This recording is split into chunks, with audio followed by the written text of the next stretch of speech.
இந்த மாதிரி ஒரு பெரிய ஹாலில் ஏசி போடணும் அப்படின்னா உங்களுக்கு இந்த மாதிரி ஒரு கேபின் போட்டு மேலே இந்த மாதிரி இது வந்து பிவிசி சீலிங்கு, பார்த்தா தெரியும் உங்களுக்கு.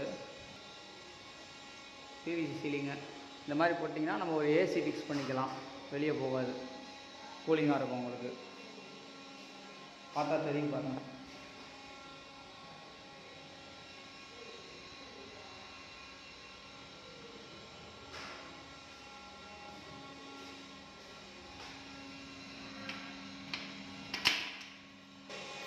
ஓப்பன் பண்ணுற இடம் இல்லாதவங்களுக்கு இந்த மாதிரி ஸ்லைடிங் போட்டுக்கலாம், ஃப்ரீயாக இருக்கும். தேங்க்யூ.